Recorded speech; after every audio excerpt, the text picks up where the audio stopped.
Hi, mathematicians. At this point, we have learned now 2 strategies for multiplication.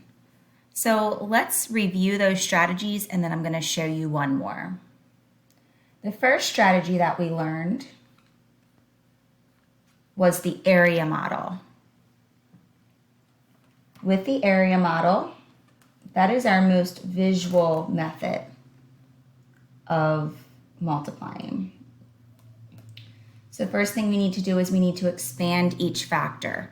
So we would have 17 would be 10 plus 7. It's 1 10 and 7 ones. And then 13 would be 1 10 and 3 ones.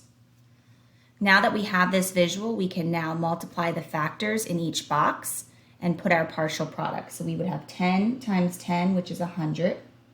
10 times 7, which is 70. 3 times 10, which is 30, and 3 times 7, which is 21. Once you have all of your factors or your partial products, you would add them together to get your final answer of 221. So this is the area model. Many of you like the area model, but remember, it's not the fastest, it's not the most efficient. So we're trying to move to more efficient strategies. So if you're feeling really awesome about the area model, then partial products or the distributive property is the next method for you to try. With this method, it's the same exact thing as the area model. The only thing that is different is you don't write the box and you don't draw the visual. You just kind of look at the factors and the values. So we'll start here. The value of the 1 is 10, and it has to multiply against the other times the other factors. So we have 10 plus 7 times 10 plus 3. So same thing we did over here.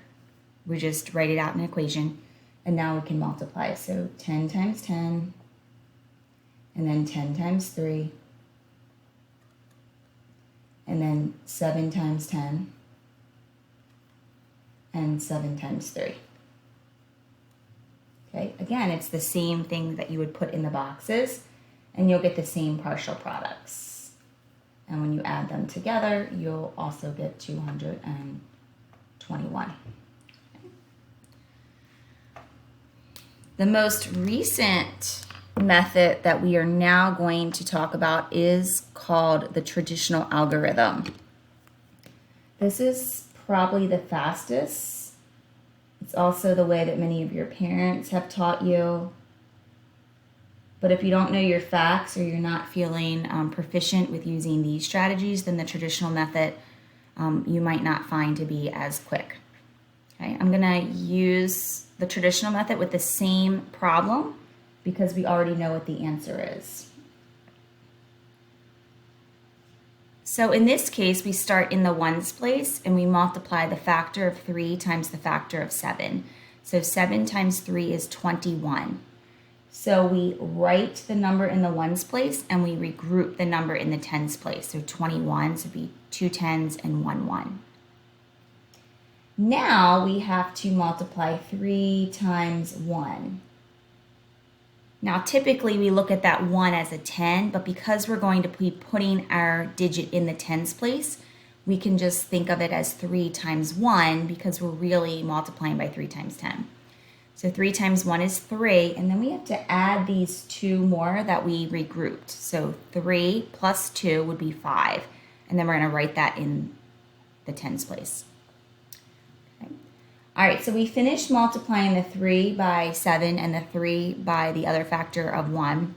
Now we have to move over and we have to multiply the 1 in the tens place.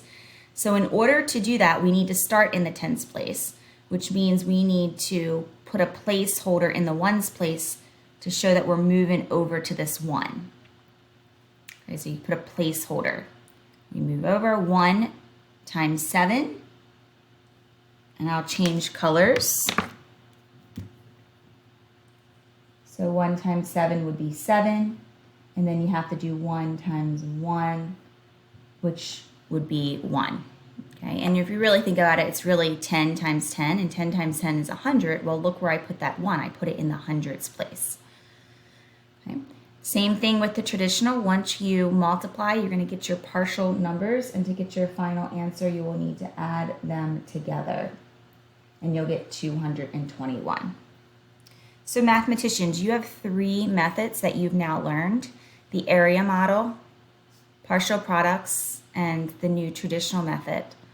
So you're going to use a method of your choice in order to complete some multiplication problems today. And you're going to work through the problems. They're going to get increasingly more difficult as you move from problem to problem. Good luck, mathematicians.